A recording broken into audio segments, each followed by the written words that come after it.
बिस्मिल्लाहिर्रहमानिर्रहीम। अस्सलामुअलैकुम स्टूडेंट्स, मैं हूं मोहम्मद उबैदुल्लाह खान, आप लोगों का अकाउंटिंग टीचर। आज हम accounting Icom part 1 chapter number 4 general entries उसकी प्रॉब्लम नंबर 2 को डिस्कस करेंगे।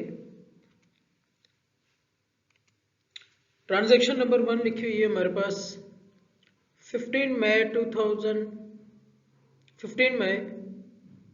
2015 है। मई 1 commenced business with cash rupees 2,50,000। उसने बिजनेस जो है वो स्टार्ट किया है, किस चीज के साथ स्टार्ट किया है बिजनेस? उसने commence business with cash, cash के साथ। कितना कैश है जी?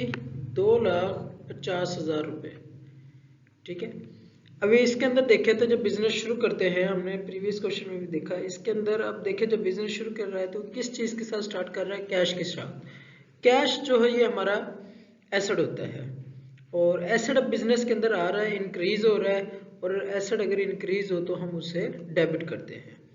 दूसरी चीज, जब भी कोई एसेट इंक्रीज होंगे तो कैपिटल भी हमारा इंक्रीज होगा, और एसेट डिक्रीज होते हैं तो कैपिटल भी डिक्रीज होता है।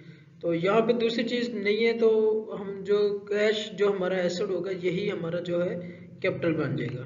तो दूसरी चीज जो इसके अंदर कैपिटल है वो भी क्या हो रहा है? हमारा इंक्रीज हो रहा है, और कैपिटल इंक्रीज हो तो उसे हम क्रेडिट करते हैं। तो इसकी जो एंट्री हमारे पास बनेगी वो बनेगी cash account debit to capital account credit. कितनी अमाउंट के साथ होगी? 2,50,000 से कैश को डेबिट करेंगे और 2,50,000 से कैपिटल को क्रेडिट करेंगे हम। तो ये ट्रांजैक्शन नंबर 1 है हमारे पास। सेकंड में देखें तो हमारे पास सेकंड ट्रांजैक्शन लिखी हुई है गुड्स परचेज। परचेज कर रहा है क्या चीज? गुड्स।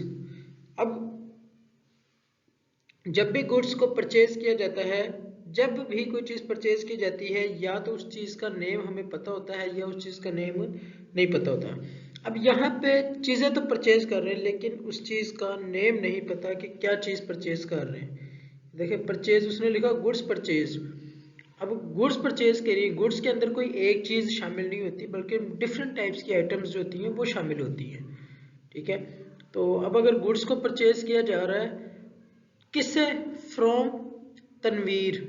सेकंड चीज देखिए यहाँ पे लिखा हुआ फ्रॉम तनवीर ऑन क्रेडिट, ये भी उसने आगे लिख दिया ऑन क्रेडिट, यानी कि उधार पे परचेज कर रहे हैं। नंबर एक तो चीजें परचेज कर रहे हैं, और किससे परचेज कर रहे हैं? वो तनवीर से, और उधार पे परचेज कर रहा है, क्रेडिट पे। तो इसका मतलब पैसे वो नहीं दे रहा है इसके अंदर। तो इसके अंदर देखिए गुड्स हमारे जो हैं वो क्या है? एसेट होती हैं, और एसेट हमारा इंक्रीज हो रहा है। जब भी परचेज करते हैं बिजनेस के अंदर कोई चीज तो उसका इंक्रीमेंट लगता है उस बिजनेस के अंदर। तो गुड्स हमारा एसेट है, और एसेट यहाँ पे इंक्रीज हो रहा है, और एसेट इंक्रीज हो तो हम उसे डेबिट करते हैं। सेकेंड थिंग जो है वो देखिए उधार पे खरीद रहे हैं, तो उधार पे किससे खरीद रहे हैं? तनवीर से। किससे खरीद रहे हैं? तनवीर से।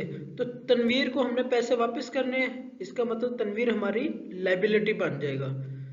ठीक है, और लाइबिलिटी अब हमारे ऊपर एक जिम्मेदारी बढ़ गई है, इंक्रीज हो गई है, और लाइबिलिटी जब भी इंक्रीज होती है तो हम उसे क्रेडिट करते हैं। तो अभी इस ट्रांजेक्शन की जो एंट्री है वो हमारे पास बनेगी परचेजेस अकाउंट डेबिट। ये देखिए जरा यहाँ पे ये एंट्री हो रही है हमारे पास है परचेजेस अकाउंट डेबिट। परचेजेस को क्यों डेबिट किया है? क्योंकि मैंने प्रीवियस लेक्चर में भी बताया था कि जब किसी गुड्स में से किसी चीज़ का नेम ना पता हो कि क्या चीज़ परचेज कर रहे हैं, तो फिर उस गुड्स की जगह पे परचेजेस का वर्ड यूज करते हैं। और second thing to liability account, liability क्या हमारी? तनवीर, तनवीर के हमने पैसे देने इसलिए उसको क्रेडिट कर रहे हैं। तो इसकी एंट्री क्या बनेगी हमारे पास? Purchases account debit to Tanveer account credit. 10,000 rupees से उसको डेबिट करेंगे। ये 10,000 रुपीज से जो है वो हम परचेजेस को डेबिट करेंगे, और 10,000 रुपीज से तनवीर को जो है वो क्रेडिट कर देंगे।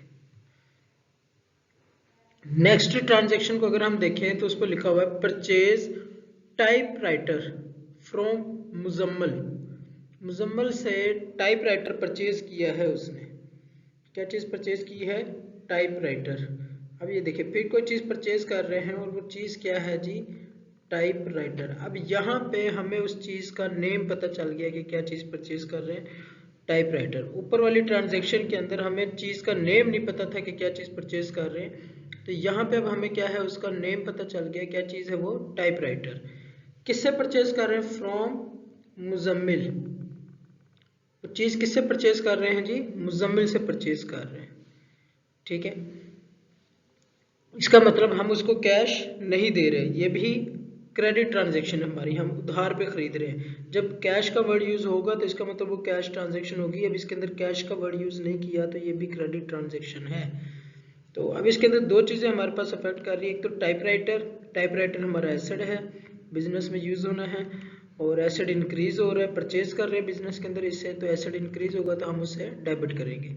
दूसरी चीज़ मुजम्मल है, मुजम्मल को अगर हम उसे खरीद रहे हैं तो हमने उसको पेमेंट करनी है, अभी उधार पे खरीद रहे हैं, इसका मतलब मुजम्मल हमारी लायबिलिटी बन गया है, और लायबिलिटी भी बढ़ गई है तो लायबिलिटी बढ़ेगी, इंक्रीज होगी तो हम उसे क्रेडिट करेंगे।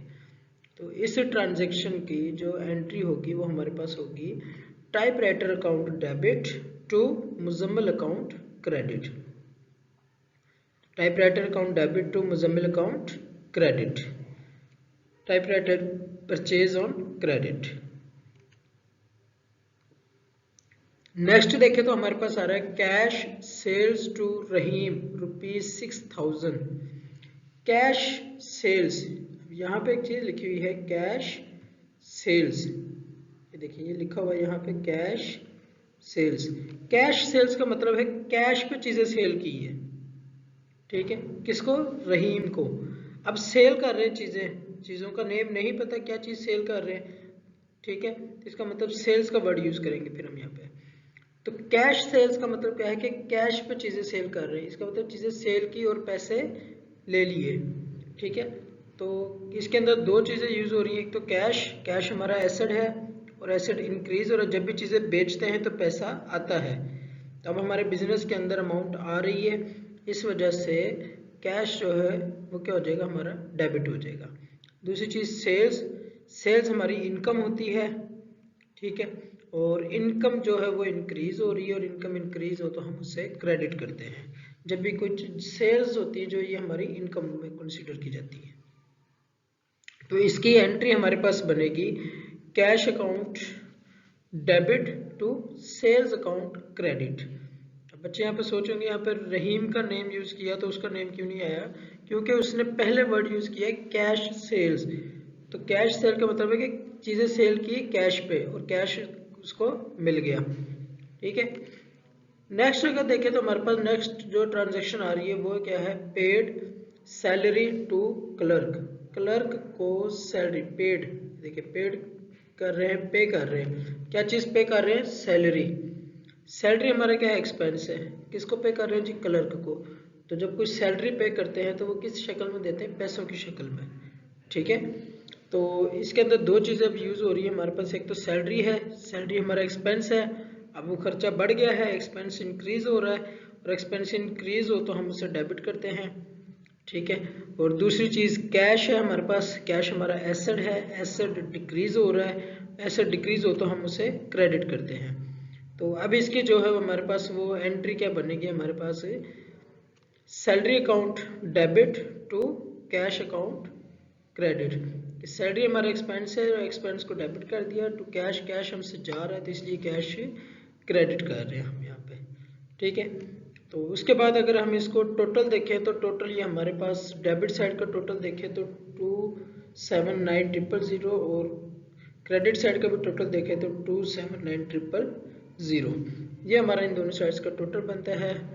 तो ये आपकी प्रॉब्लम नंबर 2 है। नेक्स्ट वीडियो में इंशाल्लाह हम प्रॉब्लम नंबर 3 डिस्कस करेंगे। तब तक अल्लाह हाफिज़।